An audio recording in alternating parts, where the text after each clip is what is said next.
เย็นออดฮอตเย็นถ้าเป็นพื้นที่ที่มีต้นไม้นักก็จะเย็นหนักกว่าเปิ้นหน่อยบอกกองควายมา8 โมง9 โมงเอาละตะวันออกก็เริ่มร้อนอุณหภูมิก็สูงขึ้นก็ต้องระมัดระวังในการแปรปรวนของธรรมชาติซึ่งจะทำให้เกิดโรคภัยต่างๆเกิดขึ้นโรคอุบัติใหม่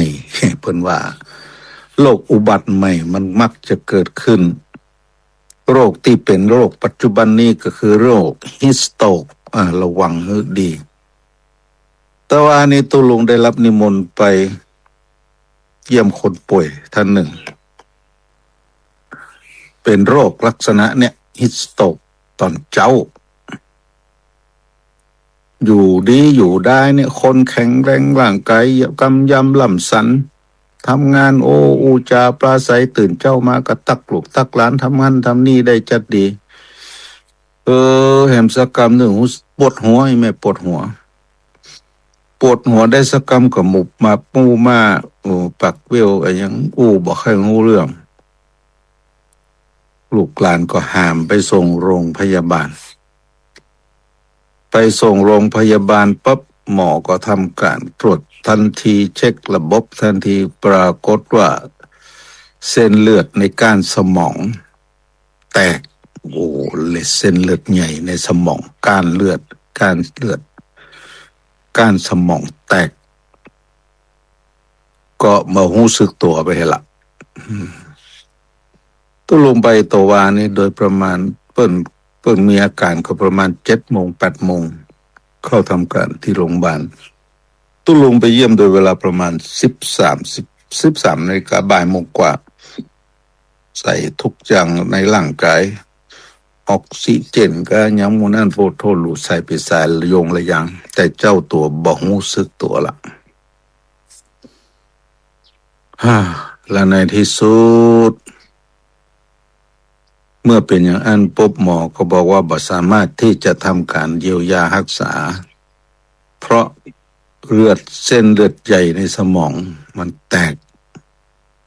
เลือดกระจายอาบไปทั่วละลูกหลานก็เลยตัดสินใจประมาณสัก2 โมง 3 โมงนำกลับบ้านเสร็จเรียบร้อยแล้ว6 โมงก็ละสังขารไปจิตตะดวงวิญญาณออกจากร่างเนี่ยสาธุชนทั้งหลายสาเหตุที่มันเกิดเรื่องนี้นั้นความจริงเฮาแก้ไขเฮาระวังได้ไหมเฮากันได้ไหมการกันบ่ให้เกิดอย่างนี้ขึ้นก็โดยวิธีการอย่างที่เปิ้นเคยบอกกันคือดื่มน้ำโดยเฉพาะอย่างยิ่งการดื่มน้ำเนี่ยเป็นยาอายุวัฒนมงคลที่ดีที่สุด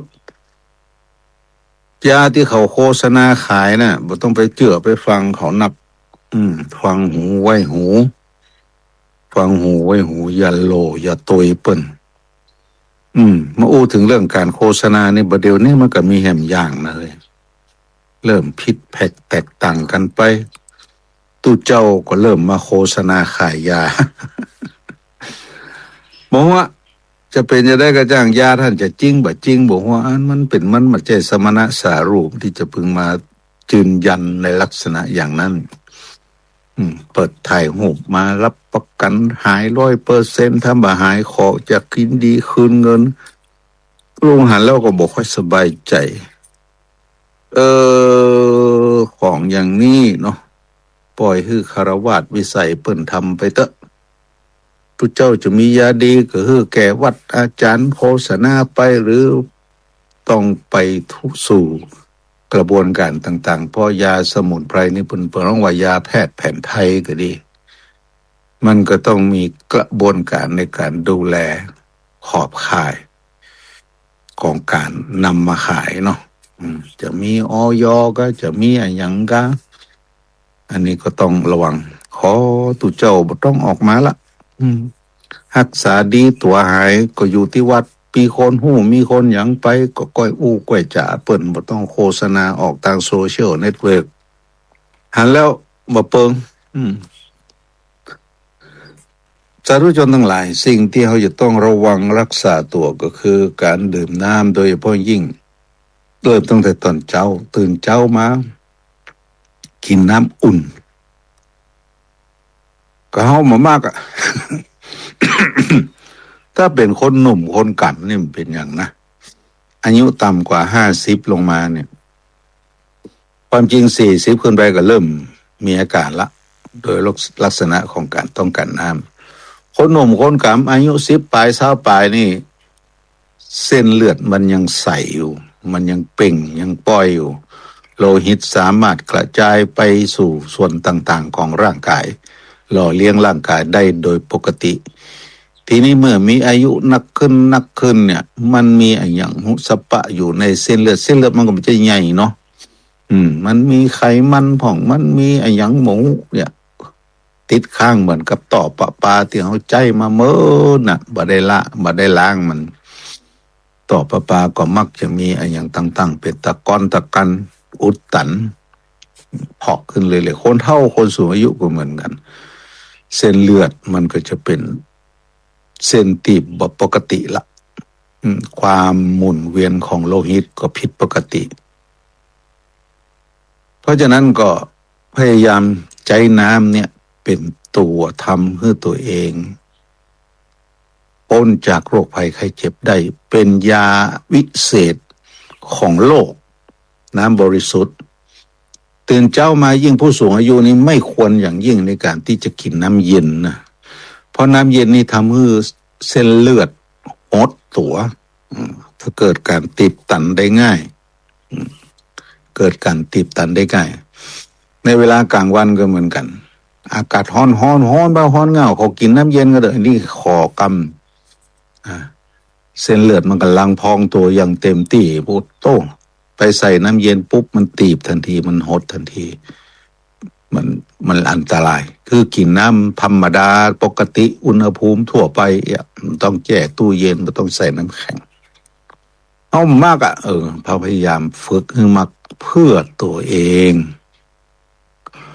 อโรคยาปรมาลาภาเนาะความไม่มีโรคเป็นลาภอันประเสริฐอันนี้ก็ต้องระวังหน่อยอากาศช่วงนี้วิปริตแปรปรวนอย่างตอนเนี้ยตัวเจ้าตัวลุงมานั่งเนี่ยก็เย็นอัดฮัดเนี่ยบึดมันก็ยังว่านั่นน่ะสักบ่ายเที่ยง10 โมงไปเตอะเริ่มฮ้อนเริ่มอย่างละฮ้อนหนักตัวดื่มน้ำเนอะเพราะคนเฮาเวลานอนเวลาหลับเมื่อคืนเนี่ยอวัยวะทุกส่วนภายในร่างกายมันยังทำงานอยู่ตับไตไส้พุงอย่างต่างๆก็เพราะอาหารปอดหมู่นี้นะมันทำงานอยู่ตลอดเวลาหัวใจตุบตับตลอดเฮาก็หายใจออกหายใจเข้าตลอดการหายใจออกก็เป็นการระบายไอน้ำส่วนหนึ่งออกมาเพราะฉะนั้นน้ำก็สูญเสียไปนักในภาคกลางคืนเลือดก็เริ่มหนืดเริ่มข้นการไปหันไปดีสู่ร่างกายก็เริ่มติดขัดถ้าคนมีไขมันในเส้นเลือดนักก็ยิ่งติดขัดสูงจะทำให้เกิดอาการวิงเวียนศีรษะรับแล้วก็เหมือนบ่ได้รับม่วงอยู่อย่างนี้เป็นต้นเพราะนั้นตื่นเช้ามาร่างกายต้องการอย่างมากที่สุดก็คือน้ำคือน้ำเพราะฉะนั้นก็ดื่มน้ำหลายๆแก้วหน่อยคือการดื่มน้ำหลายๆแก้วไม่ได้หมายถึงว่าใช้อกใจก้อยจิบไปกินไปเรื่อ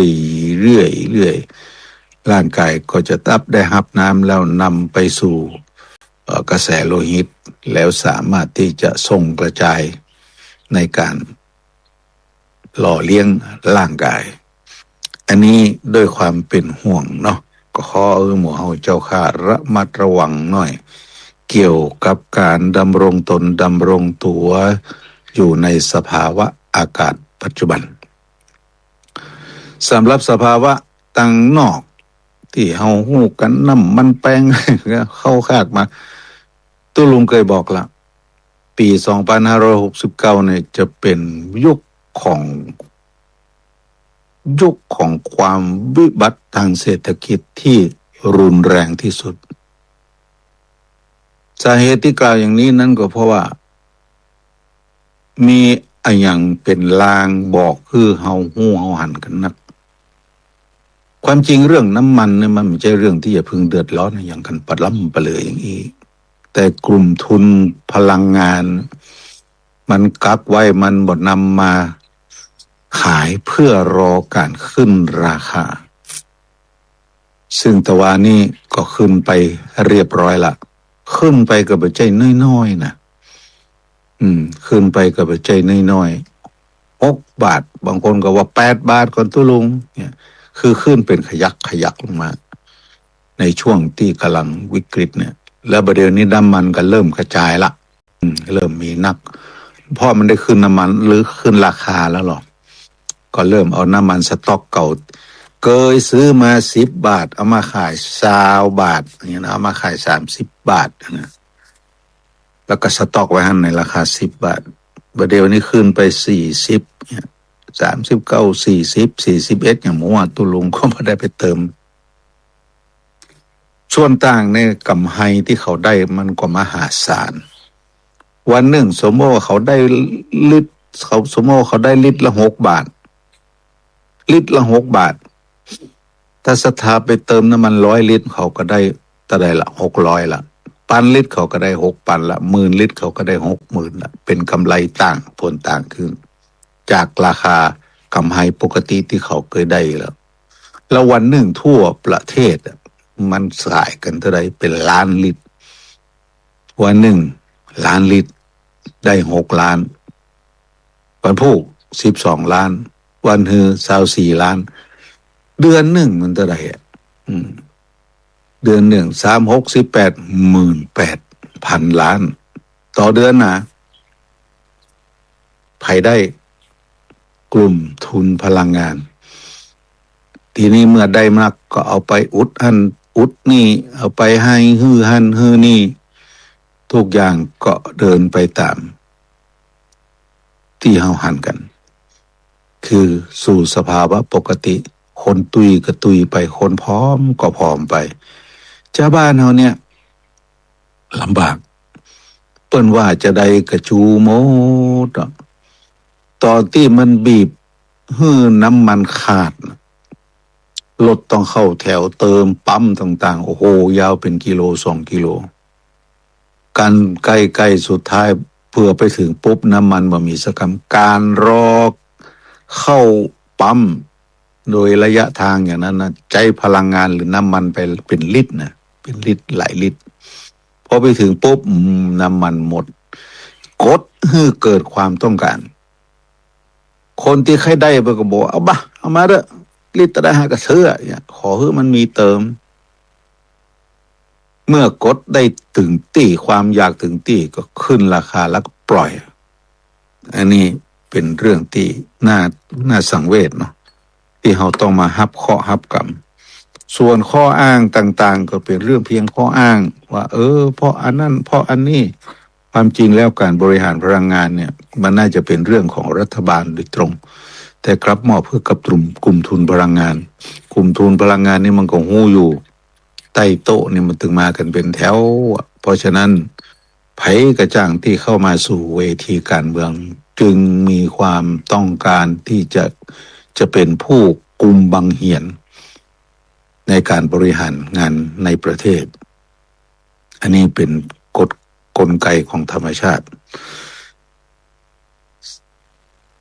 ตะกี้เรื่องฮิสโตก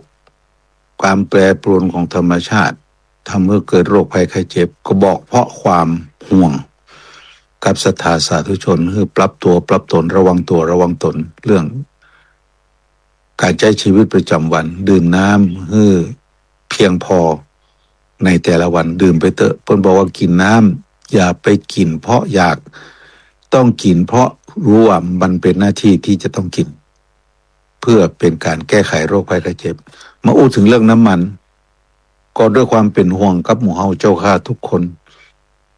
จริงอยู่เฮาก็ต้องประหยัดพ่องยกเว้นมีเหตุจำเป็นแต่บางคนอยู่วัดอยู่บ้านบ่ได้ใจอดฮอดใครอยากกินกาแฟอเมซอนขับรถออกบ้านไปกินกาแฟอเมซอนแก้วเดียวแล้วก็ปิก มันได้อย่างเอาได้กินกาแฟและอันอย่างที่เสียไปก็คือเวลากับน้ำมันถ้ามันมาจำเป็นแต่อยู่บ้านฮะกินกาแฟซื้อมาชงเอาก็กินได้บางคนมันจังอะเละเนาะยกเว้นคนมีเงินมีทองเขาผมว่ากันนะถ้ามันทำให้เกิดความลำบากในเรื่องของการบริหารปัจจัยสี่ในการดำรงวิถีชีวิตก็พึงงดเอาอดเอาบ่เอาอย่างเป็นต้นเขาก็สามารถทำรงตนทำรงตัวอยู่ได้อันนี้ก็มาบอกเพื่อที่จะให้หมู่เฮาได้ระวังตัวระวังตนอย่าไหลไปตามกระแสอย่าปล่อยให้กิเลสตัวหยาบความต้องการขั้นพื้นฐานป่าฮือเป็นไปเนาะเอาละสาธุชนทั้งหลายวันนี้วันที่27ขออนุญาตนำเรียนเรื่องเกี่ยวกับวันที่25มีนาคมที่ผ่านมาตั้งคณะสงฆ์อำเภอป่าซางและก็คณะสงฆ์ของวัดพระพุทธบาทตากผ้ากระจัดมีการประชุมร่วมกับส่วนราชการในอำเภอองค์กรทุกองค์กรกำนันผู้ใหญ่บ้านพ่อค้าประชาชนตลอดถึงพระสงฆ์เจ้าโดยมีท่านเจ้าคณะอำเภอรองเจ้าคณะอำเภอเจ้าอาวาสทุกวัดในอำเภอป่าซางมาประชุมกันเจ้าคณะประสังฆาธิการเจ้าหน้าที่จันปกครองก็มาประชุมกันมีเรื่องที่จะอู้กันหลายเรื่องอันนี้ขอถ่ายทอดให้น้อยหนึ่งเพื่อให้หมู่เฮาได้รู้ว่ามันมีกิจกรรมอะไรอย่างที่จะเกิดขึ้นอย่างตะกี้ท่านพระครูชลทานก็ได้นำเสนอทางส่วนพื้นที่เปิ้นทั้งนี้ตั้งพื้นที่ของวัดพระพุทธบาทตากผ้าก็ขอนำเรียนเรื่องน้อยเนาะการประชุมครั้งนี้เป็นการประชุมเพื่อเป็นการจัดเตรียมงานประเพณีสืบฮีดสารหอยแล้วก็ปล่อยลูกแก้วนั่นก็คือการบรรพชาสามเณรภาคฤดูร้อนเฉลิมพระเกียรติสมเด็จพระเทพรัตนราชสุดาสยามบรมราชกุมารีและงานประเพณีส่งน้ำพระบรมสารีริกธาตุส่งน้ำรอยพระพุทธบาทส่งน้ำรูปเหมือนครูบาวัดพระพุทธบาทตากผ้าอำเภอป่าซางจังหวัดลำพูนความจริงแล้วเรื่องที่นำเสนอที่ประชุมมันมีหลายเรื่อ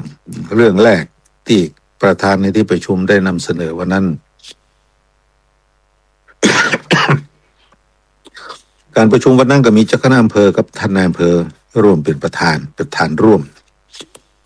วาระแรกที่แจ้งเพื่อที่ประชุมทราบก็คือเรื่องของโครงการเดินธรรมยาตราเทศสันตรีตามรอยครูบาเจ้าศรีวิจัยครั้งที่4ซึ่งในการนี้นั้นทางฝ่ายบ้านเมืองก็ดีทางฝ่ายคณะสงฆ์ก็ดีของจังหวัดลำพูนต้องการที่จะยกยอครูบาเจ้าศรีวิจัยให้เป็นบุคคลสำคัญของโลกเพื่อที่จะเสนอไปยังองค์กรยูเนสโกเพื่อเปิ้นได้ประกาศยกย่องทีนี้เปิ้นก็มีเงื่อนไขอย่างต่างๆขึ้นมาในส่วนของจังหวัดลำพูนก็เลยจัดทำโครงการเดินธรรมยาตราเทศสันตรีขึ้นครั้งนี้เป็นครั้งที่4และเป็นปีที่4เป็นการร่วมแหงหอมบุญส่งครูบาเจ้าศรีวิจัยสู่บุคคลสำคัญของโลกในปี2569ซึ่งในกระบวนการนี้ในปีนี้นั้นกำหนดเอาวันที่1ถึงวันที่11มิถุนายน2569วันที่11มิถุนายนเป็นวันเกิดเป็นวันชาตการของครูบาจะเริ่มเดินทางออกจากอำเภอลีแล้วก็มาสู่พื้นที่อำเภอบ้านหงเปียงหนองล่องนี่นะมาตามลำดับเข้าป่าซางเข้าอำเภอเมืองแล้วก็เข้าสู่วัดพระธาตุหริพูนชัยเป็นจุดสุดท้ายทุกปีวันที่1เริ่มออกมาละมาสู่บ้านหงมาสู่เวียงหนองล่องเสร็จเรียบร้อยจะเข้าสู่วัดพระพุทธบาทตากผ้าในวันที่8จะมาถึงวัดพระพุทธบาทตากผ้าวันที่8ขบวนธรรมยาตรานี่นะจะเข้าสู่วัดพระพุทธบาทตากผ้าในวันที่8โดยเวลาประมาณ 17 นาฬิกาจะเข้าสู่วัดพระพุทธบาทตากผ้าจะมีการ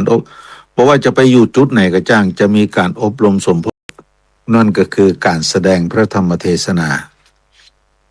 เพื่อเป็นการเผยแผ่บุญญาบารมีของครูบาเพื่อปรากฏแก่สังคมเพราะถึงวันนี้เราเคารพนับถือครูบาเจ้าศรีวิจัยฮู้แต่ว่าท่านเป็นนักก่อสร้างท่านมีคุณูปการต่อพระพุทธศาสนาต่อสังคมมากมายแต่บางส่วนในประวัติของหลวงพ่อนะเราก็ยังเข้าบ่ถึงเพราะฉะนั้นในภาคกลางคืนแต่ละจุดแต่ละแห่งที่พักแรมก็จะมีการบรรยายเกียรติคุณของครูบาประวัติในส่วนที่พึงรู้และก็กระบวนการในการจัดทำโครงการนี้ขึ้นมาเป็นไปอย่างไรให้กับศรัทธาสาธุชนในพื้นที่นั้นๆได้รับรู้กันเมื่อเข้าสู่วันที่8แล้ววันที่9ก็จะจักได้น้อมส่งครูบาเข้าสู่อำเภอเมืองเข้าสู่อำเภอเมืองนี่ก็จะไปวัดกุลมักก่อนวันที่9วันที่9เข้าสู่อำเภอเมืองโดยที่วัดกุลมักสมโพธิที่วัดกุลมัก1คืนวันที่9วันที่10น้อมส่งครูบาไปยังวัดจามเทวีวันที่10น้อมส่งครูบาไปสู่วัดจามเทวีแล้ววันที่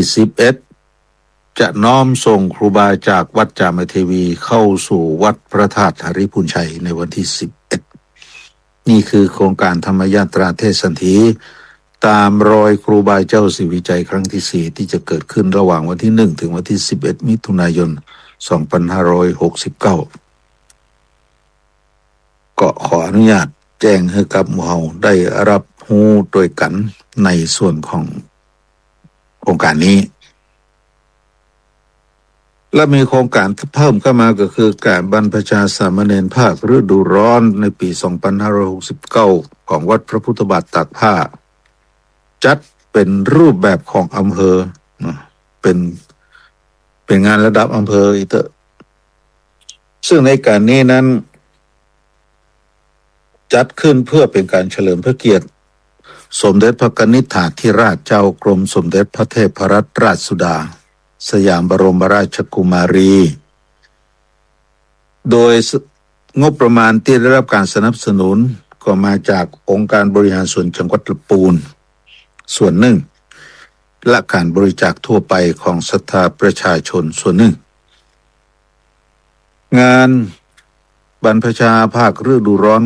ของอำเภอป่าซางจัดที่วัดพระพุทธบาทตากผ้าจะมีระหว่างวันที่27มีนาคมจนถึงวันที่12เมษายนวันที่12เมษายนทำการลาสิกขาเนาะอันนี้ก็เป็นโครงการบวชปล่อยลูกแก้วก็เป็นการดีนะเป็นการส่งเสริมวัฒนธรรมประเพณีกรุงถึงวันนี้คนเฮาห่างศีลธรรมกันก็เพราะบ่ได้เอาเยาวชนเข้ามาสัมผัสมักตามใจลูกมักตามใจเด็กจนเกินควรจนทำให้บางครั้งลูกหรือเด็กนะเป็นเจ้านายพ่อเป็นเจ้านายแม่เป็นผู้สั่งการอย่างอันอย่างอีลูกบ่เอาพ่อก็บ่เอาละ